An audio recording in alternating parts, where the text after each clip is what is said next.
Oi, pessoal, eu sou a Malorcine, paciente de linfoma, e hoje eu tô aqui com o Dr. Dalton dos Anjos, Head de Medicina Nuclear e PET-CT na DASA, em São Paulo, para a gente falar um pouquinho sobre o exame do PET-scan.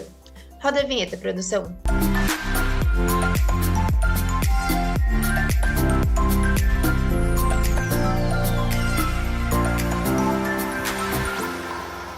Dr. Dalton, seja muito bem-vindo. Muito obrigada pela sua participação aqui na TV Abrale. Para a gente começar nosso papo, eu queria que você explicasse um pouquinho o que é o PET scan. Ele é um exame similar à tomografia computarizada?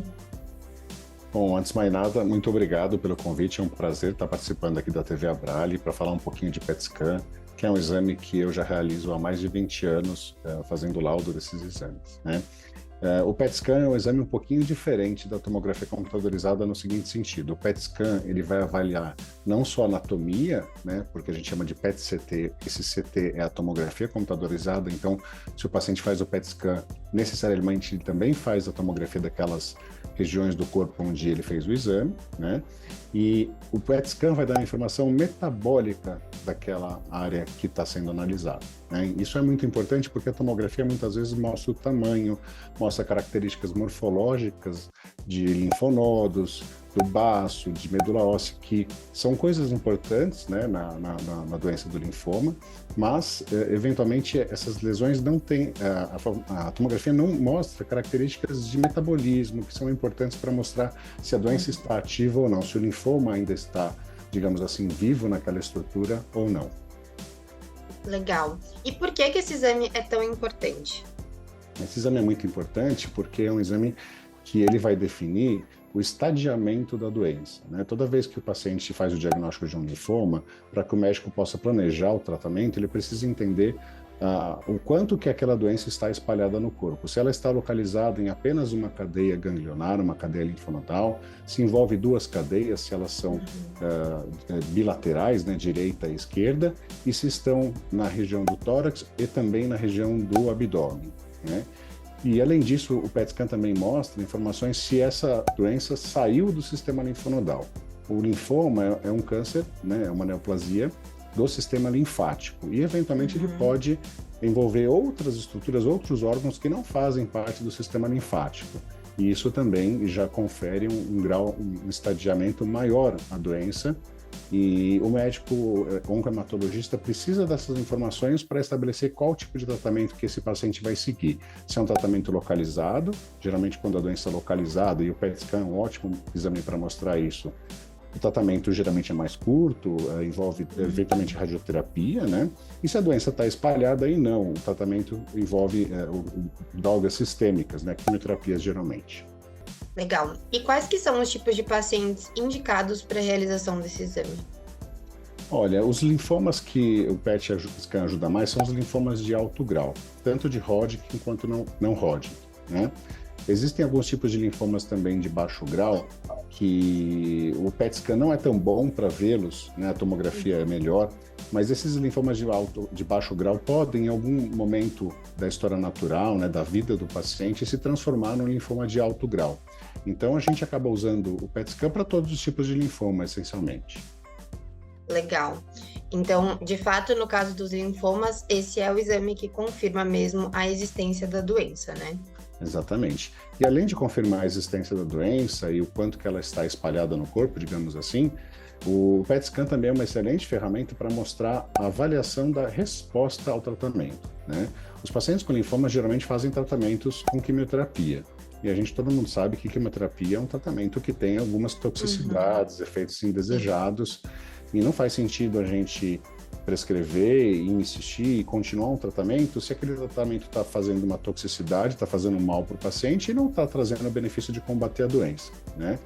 Então, o PET scan geralmente ele é feito em 3 momentos para os pacientes que têm linfoma. No momento inicial, que a gente diz que é o estadiamento, que é justamente esse momento onde a gente vai, através do PET scan, saber o quanto que a doença se espalhou no corpo, se ela saiu ou não do sistema linfonodal, né? Esse é um primeiro momento.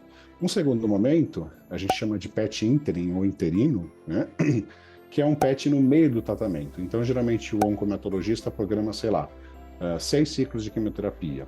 Aí ele faz os primeiros 2 ciclos de quimioterapia, repete o PET scan, E aí esse PET scan que é feito no meio do tratamento vai mostrar se a doença já mostrou sinais de resposta, ou seja, se os linfonodos que tinham um metabolismo alto no PET scan inicial de estadiamento se diminuiu, quanto diminuiu. E para nossa surpresa, muitas vezes, com apenas 2 ciclos de quimioterapia, a doença vai embora, desaparece no PET scan, né? O que é um excelente sinal de uma resposta muito boa, e aí isso indica para o oncomatologista que ele está no caminho certo, que aquela droga que ele escolheu funcionou e vale a pena insistir naquele tratamento, né? Ou às vezes até, em alguns casos, diminuir o tratamento, enfim. Não vou entrar nesse detalhe porque é uma questão mais dos oncomatologistas, mas essa informação é muito importante nesse sentido, né? Se o tratamento está dando certo, se está respondendo ou não. E no terceiro momento é o final do tratamento. Então, se programou, vamos supor, 6 ciclos de quimioterapia. Ao final do 6º ciclo, o PET scan é repetido e a gente vê se realmente a doença foi embora ou não, se os linfonodos, se o baço, se as lesões ósseas, medulares ósseas, deixaram de ser ativas no PET scan. Tá gostando desse conteúdo? Se inscreva aqui no canal da TV Abrale e confira todos os nossos vídeos sobre cânceres e doenças do sangue. Legal, doutor. E aí, no caso do acompanhamento da doença, né, até pós-tratamento, ele também é usado em caso de recidiva? Sim, sim. Toda vez que há uma suspeita de recidiva, ele também pode ser utilizado. Nas suspeitas de recidiva, ele é uma ferramenta importante, inclusive, para direcionar a biópsia, né? E essa é uma questão bem importante, porque nem tudo que brilha no PET scan é doença. O PET scan tem uma taxa de falso positivos para doenças inflamatórias. E tem algumas doenças inflamatórias ou infecciosas, como, por exemplo, sarcoidose, tuberculose, que são muito parecidas nos exames de imagem, tanto na tomografia quanto no PET, com linfoma, né? E a gente pode, às vezes, achar que aquilo é doença e não é uma doença inflamatória, né? Então, o PET scan não substitui a biópsia, né? No contexto da suspeita de uma recidiva, o PET scan ele pode direcionar qual o melhor lugar para a biópsia, qual é o linfonodo, qual a lesão que está mais ativa, para que aí sim possa direcionar uma biópsia para aquela região do corpo e a chance daquela biópsia ter uma amostra significativa, ser positiva ou ser negativa, ou mostrar que eventualmente é outra doença, vai ser mais alta, né? Então, direcionamento de biópsia é uma coisa muito importante nesse contexto da recidiva. E aqui, doutor, eu queria fazer uma pergunta que é a dúvida de muita gente, eu recebo muitas dúvidas sobre isso também, mas antes dos pacientes realizarem o exame, como que é feito esse preparo? Tá, é uma excelente pergunta e é uma coisa que às vezes os pacientes se atrapalham, né? Então, em primeiro lugar, o PET scan, ele vai estudar o metabolismo da glicose. A glicose é o açúcar que a gente tem no nosso sangue, né? Então, para que a gente entenda, as células malignas, elas consomem mais açúcar do que as células normais, as células benignas, né? Então, o PET scan funciona assim. O paciente chega no serviço de medicina nuclear, a gente faz uma punção, pega a veia dele e injeta na veia dele um açúcar marcado com uma partícula radioativa. O nome dessa molécula é FDG, fluordeoxiglicose. É um análogo da glicose, que é o nosso açúcar, marcado com flúor 18. E esse açúcar vai se espalhar pelo corpo, se distribuir e ser absorvido pelos diferentes tecidos, né? As lesões malignas, né, os linfomas, as doenças malignas com alto grau, geralmente consomem muito açúcar. Então, o que se espera no PET scan é que as estruturas, os órgãos, as doenças que tenham neoplasias malignas fiquem positivas, brilhem no PET scan, né? Para que isso aconteça, existem algumas condições que o paciente tem que seguir. A primeira é um jejum. Por que o jejum? E esse jejum deve ser aí de pelo menos umas 6 horas, tá? Para pacientes não diabéticos. Por que 6 horas? Porque 6 horas é um tempo pelo qual a gente consegue reduzir o açúcar no sangue, de modo que, quando a gente injeta no doente esse açúcar radioativo, o açúcar dele que está circulando no sangue não vai concorrer, não vai atrapalhar a captação pelos órgãos e tecidos do açúcar radioativo, digamos assim, tá? Isso vai evitar que o exame de PET scan seja falso e negativo, porque se você faz o exame e não faz o jejum adequado, os tumores podem eventualmente não captar, e o exame vai ser negativo sem que, na verdade, a doença exista. Ela está lá, só que o preparo não foi adequado, né? Como muitos pacientes são diabéticos e às vezes não sabem, é muito comum a gente pegar pacientes que chegam no nosso serviço com uma glicemia alta e nunca tiveram diagnóstico de diabetes, né? Então é interessante também na véspera do exame fazer uma dieta com menos carboidratos, comer mais proteínas, né? Ovo, carnes, enfim, e evitar os carboidratos, os doces, aquelas coisas que podem eventualmente fazer com que no dia do exame o açúcar no sangue, a glicemia esteja alta, né? Uma terceira coisa muito importante, principalmente nas cidades do sul e sudeste do Brasil, que são mais frias, né? É uma questão também de vir agasalhado, né? É muito comum nos meses de outono e de inverno a gente pegar os pacientes aqui que fazem a PET scan, principalmente os mais jovens, principalmente as mulheres, e perceber que um tipo de gordura que a gente tem no corpo que chama gordura marrom está brilhando no PET scan, né? A gordura marrom é uma gordura que todo mundo tem.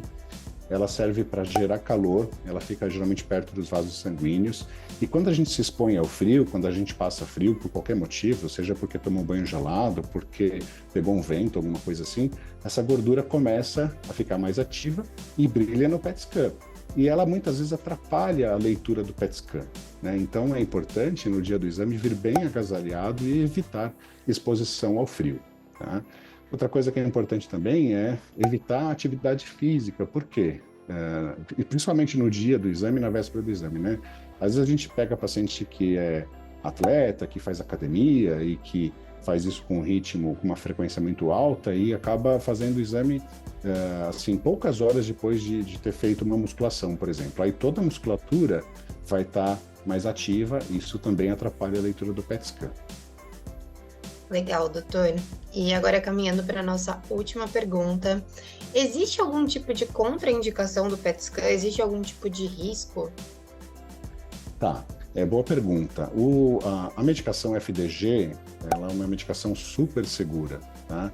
Existem pouquíssimos relatos de reação alérgica. Eu trabalho, como eu falei para vocês, há mais de 20 anos com PET scan, com FDG. Eu nunca vi nenhum tipo de reação alérgica ou qualquer complicação ao uso do FDG, né? É muito diferente do contraste iodado, que é usado na tomografia, por exemplo, que pode fazer uma nefrotoxicidade, que pode levar a uma reação alérgica. O FDG é muito seguro nesse sentido, né? Existem alguns serviços que fazem a tomografia do PET scan com contraste. Aí existem os riscos do contraste, que não são necessariamente os riscos do PET scan, né? Mas o FDG, de maneira geral, é muito seguro. É óbvio que é uma medicação que tem radiação, assim como a tomografia que é usada no PET-CT também tem radiação. Então, a gente deve se cercar de cuidado para que uma mulher em idade fértil não esteja grávida. Então, a gente pergunta se ela não está com a menstruação atrasada, se há alguma dúvida, a gente faz um exame de beta-HCG rápido para excluir que ela esteja gestante, porque não é indicado fazer um exame com radiação numa mulher grávida, né? Existem exceções? Existem. A gente, às vezes, precisa fazer, uma mulher que está grávida e tem câncer, precisa fazer o PET scan. Aí existem protocolos específicos com redução de dose, com uso do bário para cobrir a região do útero e evitar que o feto se exponha a uma quantidade maior de radiação, né? Então, a primeira preocupação é essa. Se a mulher está amamentando, né, se ela acabou de dar à luz e está amamentando uma criança, a gente recomenda que ela suspenda a amamentação por algumas horas, né? Geralmente, por exemplo, a nossa orientação no nosso serviço é que se a mulher está amamentando, ela venha para fazer o exame e nas 24 horas seguintes ao exame, ela não amamente a criança. Depois de 24 horas, ela pode voltar a amamentar. Então, naquele período de 24 horas, a gente sugere que ela ordenhe o leite para que naquelas 24 horas a criança possa tomar o leite materno na mamadeira. Perfeito, doutor. Agora, caminhando para o nosso encerramento, queria pedir para você fazer suas considerações finais sobre a importância do PET scan no diagnóstico e agradecer pela sua participação mais uma vez. Foi um prazer aqui poder falar um pouquinho sobre o PET scan para os pacientes de linfoma da Abrale. Assim, eu acho muito importante que esse exame, que os pacientes tenham consciência que esse exame está disponível não só na rede pública, mas também na rede privada, né? Que é um exame que é obrigatório que os convênios, que as operadoras de saúde paguem, né? Às vezes os pacientes têm dificuldade com relação a isso, porque é um exame caro e às vezes as operadoras criam alguma dificuldade para autorizar a realização do exame. Não é um exame que vocês devem pagar para realizar, ele deve ser realizado pelo convênio. Ele está numa lista, né, que a gente chama de diretriz de utilização do rol da ANS, né? Tanto no SUS quanto para os pacientes da rede privada, né? E é um exame que dá informações importantíssimas. Vocês devem seguir à risca o preparo que é passado para vocês para fazer esse exame, para que ele tenha resultados confiáveis, para que o seu médico possa decidir qual o melhor tratamento para você. E você, querido telespectador, que ficou com a gente até o final, não esquece de curtir, comentar e compartilhar esse vídeo. E, claro, se inscrever aqui no canal do TV Abrale, que semana que vem tem mais. Beijo!